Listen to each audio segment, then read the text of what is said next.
A man was saved after injuring his leg on a hike. A teen faces sentencing for the Bloomington Hill shooting, and only one Region 9 team remains in the 4A state football playoffs. You're watching St. George News at 5. Good afternoon, I'm Christy Langenheim. A man was hiking alone when he injured his leg on the main trail in the Red Cliffs recreation area. The hiker either broke or suffered a dislocation of his leg after slipping and falling off a ledge to a water pool alongside the trail. Luckily, the hiker had just enough signal to send out a text for help. A helicopter crew arrived and stabilized his leg, and he was transported to the Hurricane Emergency Department facility, where he is now in stable condition. A teen from the Bloomington Hill shooting incident is now facing sentencing. Here's Cody Blowers with more on the story and why the attempted murder charges were dropped.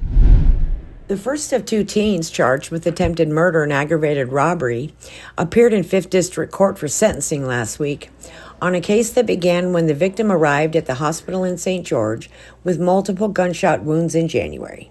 Wounds inflicted during what investigators allege was a botched robbery.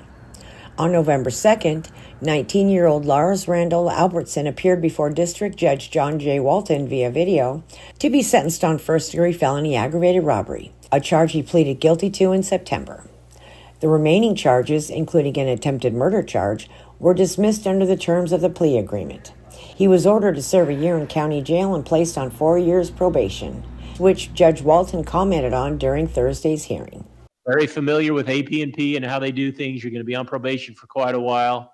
And I can tell you right now that especially for a young man such as yourself, if you get in there and do what they ask you to do and don't try and trick them and fool them, but you just do what they ask you to do, not only will you do better, but you'll learn a lot and you'll be better prepared for your life going forward. You've committed really serious offenses. The circumstances are justified in this case in giving you what would be deemed a lighter sentence. But if you violate probation or commit new offenses, that's all off the table, and you go to prison for an awful long time till you're an old man. We would all consider that to be a tragedy.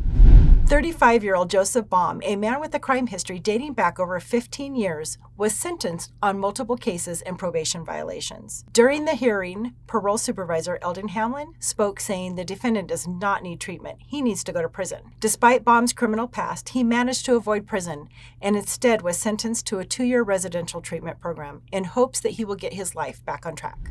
Now I'm going to throw it over to Sheldon and Amy to give you the breakdown of what's happening this weekend. That's right. So many great things happening this Veterans Day weekend. And you don't want to miss it happening in Southern Utah. We've got the parade going on Saturday morning. I love a good parade. Also, the Southern Utah Veterans Home's got a big show going on over there. It's a car show. Yeah, and while you're at it, stay for the rodeo in Hurricane. I love it. So many great Veterans Day things going on. Check out the full list of events on our TGIF listing on stgeorgenews.com. Thanks, guys. The two congressional candidates discussed multiple issues while at a conference at Utah Tech. Here's Mari Kessler with more on the story.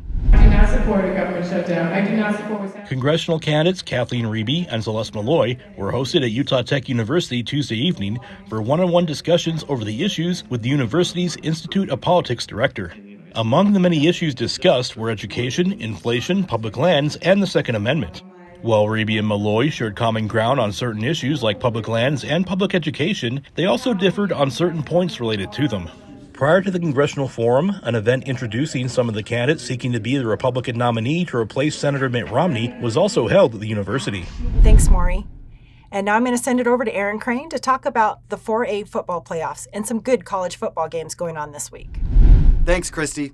4A state football is winding down, and Crimson Cliffs is the only Region 9 team remaining after beating Desert Hills 41-16 last week. The Mustangs are now headed to the semifinals, where they will play number 6 seed Ridgeline. The Riverhawks are coming off a big win against Payson, where they won 45-6. The Mustangs go into the game with an 11-1 record, while the Riverhawks have a record of 10-2. It's going to be a great game up north at the University of Utah, and we've got some promising college football Saturday as well.